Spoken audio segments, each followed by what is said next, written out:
badly. My group, the most touching thing was that we all got into a circle at lunchtime. And the day before, kind of to relate to it, we met this guy named G. And he told us his story, which my group looked with him and would have never thought of anything that would happen to him like that. And so then the next week, my group went into a circle and we all talked about why we came here.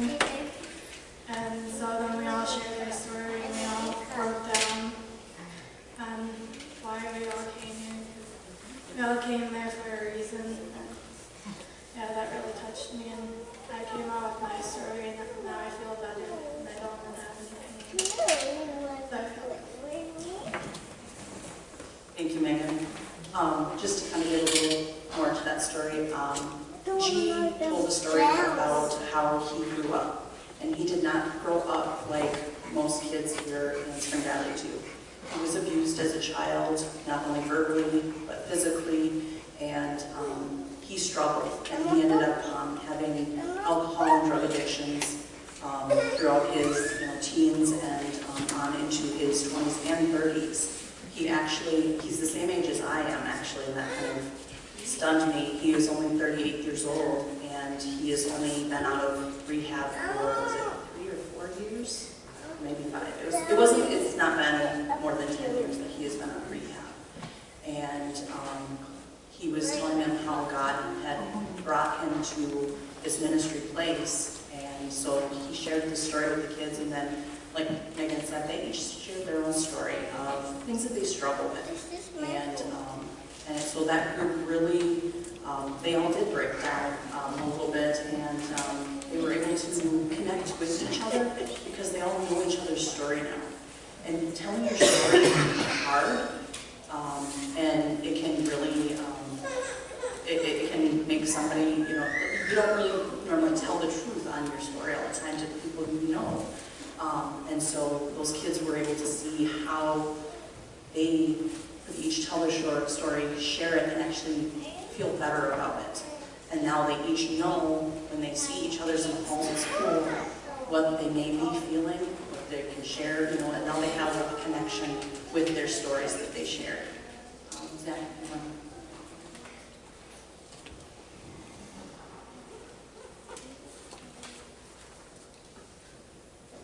So for my Denver experience, I'm going to share with my group members. Dawn was our adult advisor, and then along with Alexis and Trayton McCorney.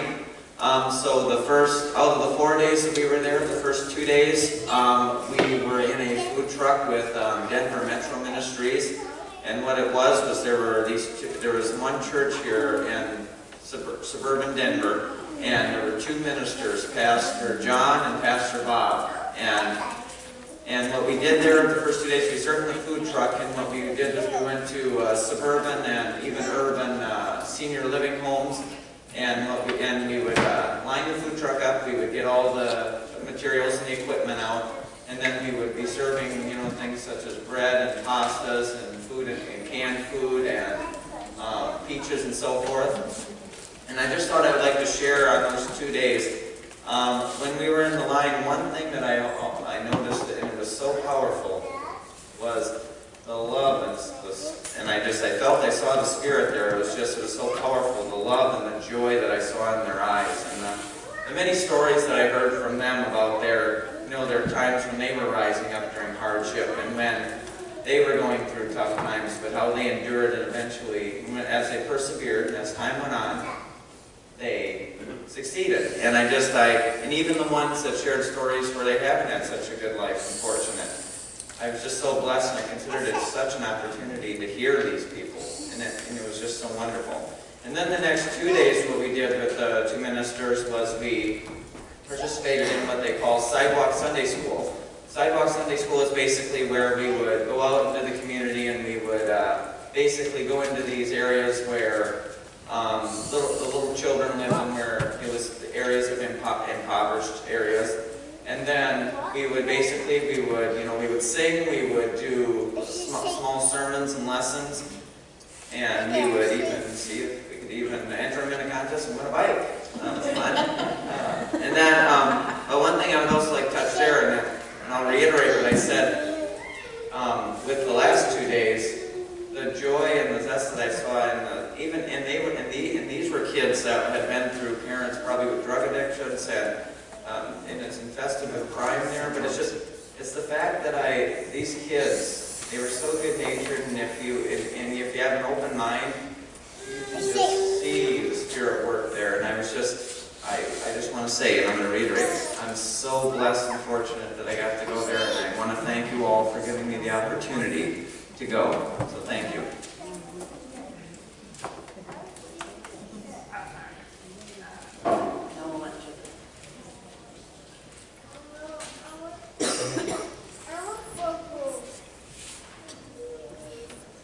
So our mission trip to Denver, Colorado was a trip that all of us will probably never forget. I think you'd all agree with me on that one. As we spent our week with the people of Denver and other youth just as us, I could really see the presence of God all around us working. I saw God working in many different ways during the whole trip. Every day, the youth and adults that were volunteering their time to help others showed how God used our hands to complete His work. It was amazing to see everyone from different places all work together to help the people of Denver while also becoming closer to God. You could see the impact that God made on the lives of the people we were helping, which in return made an impact on our lives. Through all the stories, laughs, and memories that were made, God showed how our small group of youth and adults can make a huge impact in our city.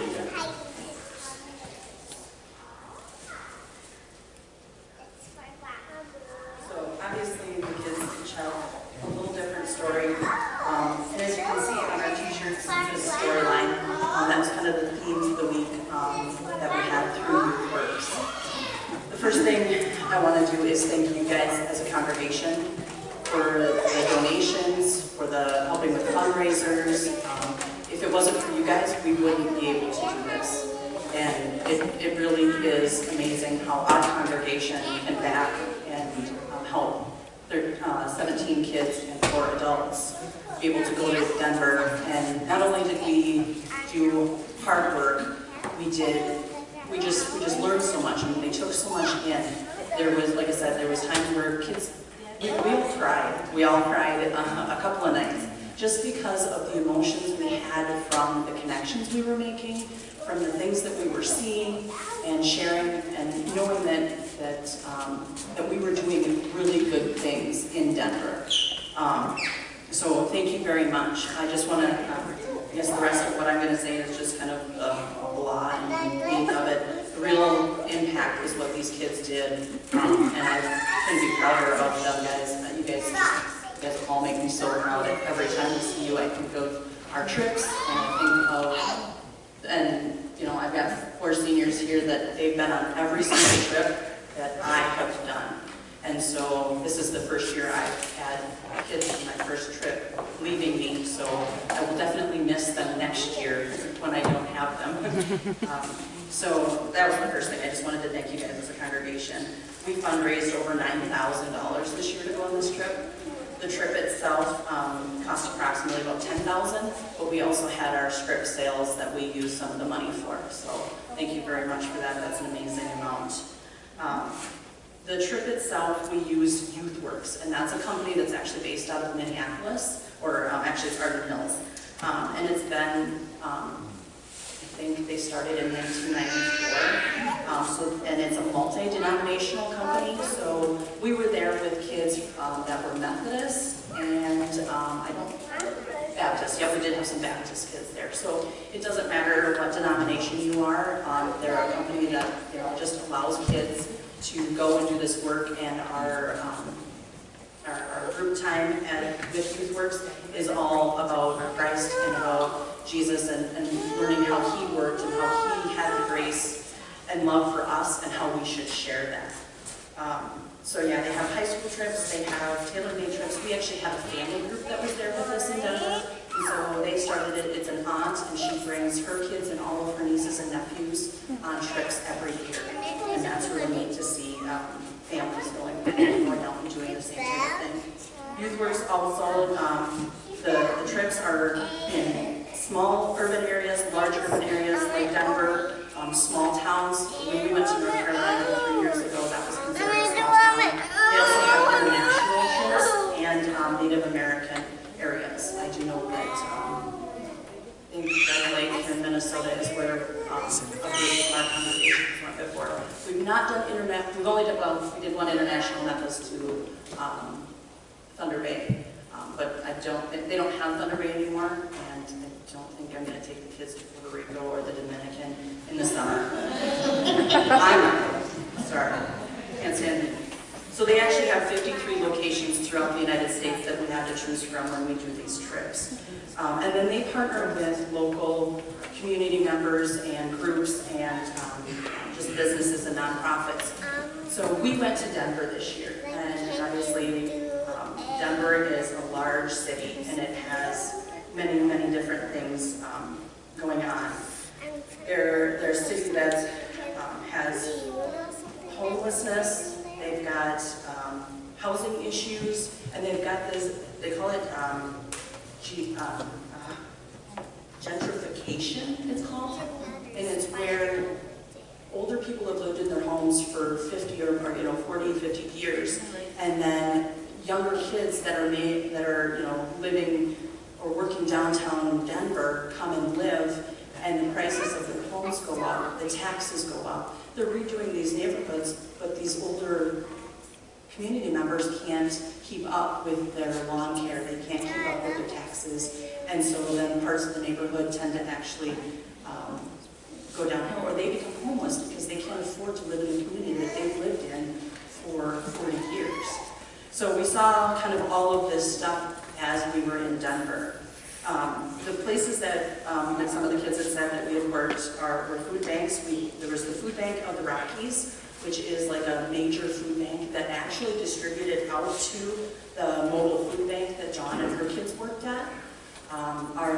Our groups were split into 4 different groups. And so I had 5 kids, Dawn had 4, Sandy Volz had 4, and Home Volz had 4. And each group went to different places each day. And the food bank, Paula and the kids went to the major food bank and were working there. And then John and her group of kids did the Metro Ministries and the Sidewalk Sunday School. And then my group went and we went to a nursing home for a while, 2 days, and then 2 days we did extreme community makeover, which is like the actual cleaning of yards, we cleaned up alleyways and things like that. Darla, did we have pictures? I have those. Well, I kind of forgot about those, but as I was thinking of where we went, we had pictures.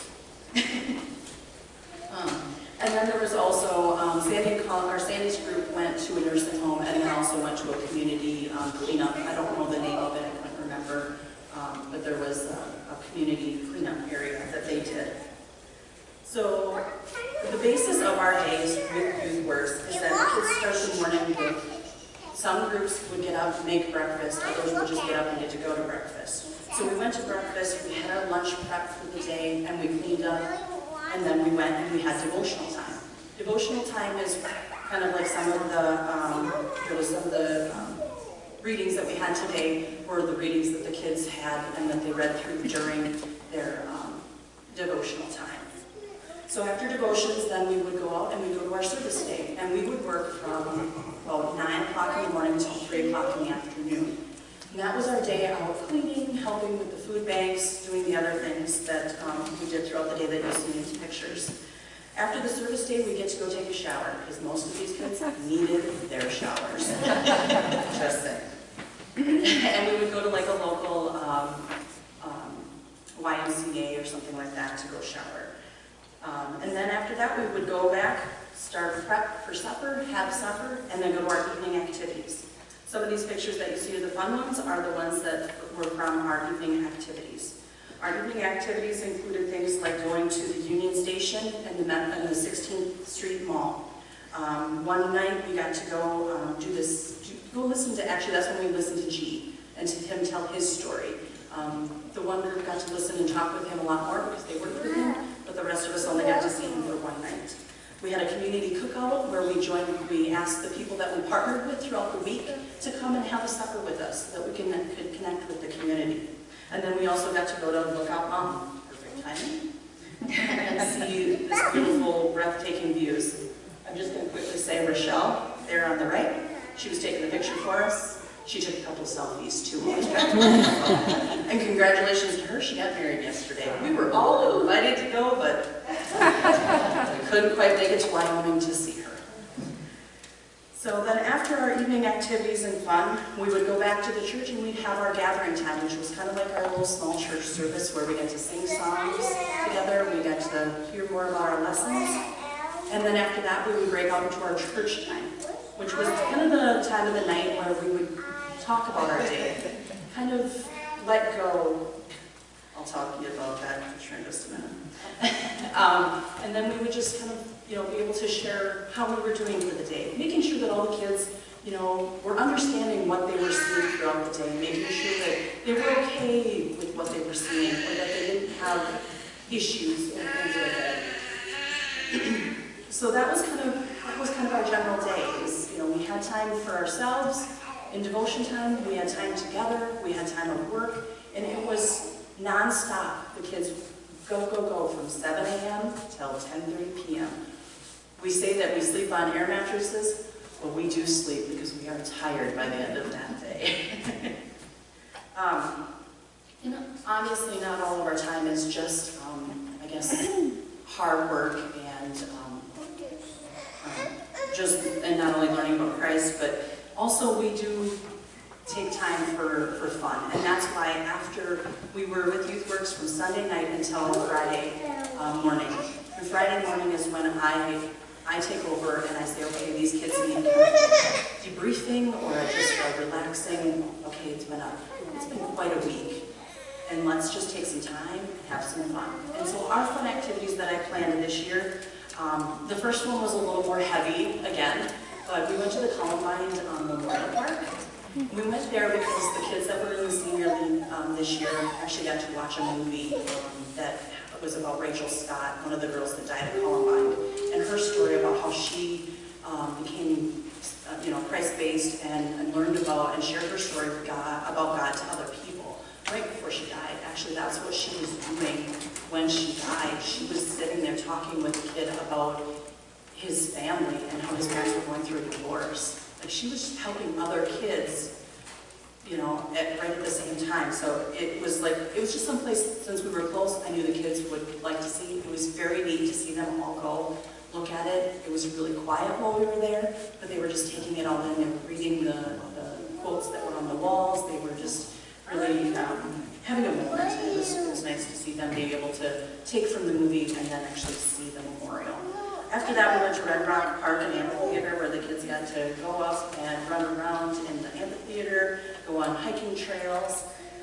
And then we decided, since we were so close to Wyoming, and you know how some of us like to get in another state that we haven't been to, or just, have a new experience. And so we went up to Wyoming, and they say as soon as you cross the border, it is a lot windier. They are not lying. As soon as you cross the border, it was like the wind picked up and it was windy. So we went to the Welcome Center there, and that's where you see the pictures of the kids in jail. They have this kind of cute little Welcome Center that allows the kids to, there was interactive things, and it's just learning about Wyoming, their history and fun things like that. And then we went to the Cheyenne Depot, where they got to do a few little shopping for some souvenirs and things like that from Wyoming. So that's one of the pictures. So I kind of have the pictures in order of what we kind of did and how it went. These kids, like I said, did a great job. They had a lot of fun.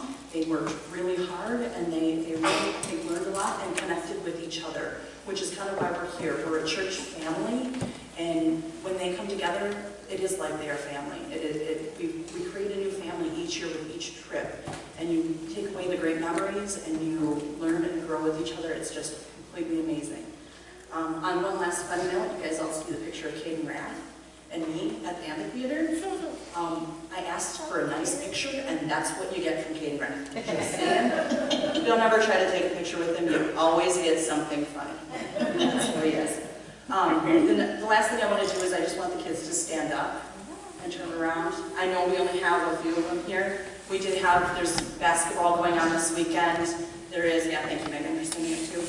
There's basketball this weekend, there's vacations, and we can't ever get everybody here. But I just want to say thank you to these guys. We have Megan Queensland, Thomas, Zach, Nora, Audrey, Lexi, Lydia, Hunter, and Jacob here. And obviously the rest of them are listed in the bulletin, and we miss that they're here. And a few of them were actually really upset with me that I picked the weekend they were gone. I'm sorry to them. I really, really would like to have them all here, but we can't always get everybody. So thank you guys for being on this trip.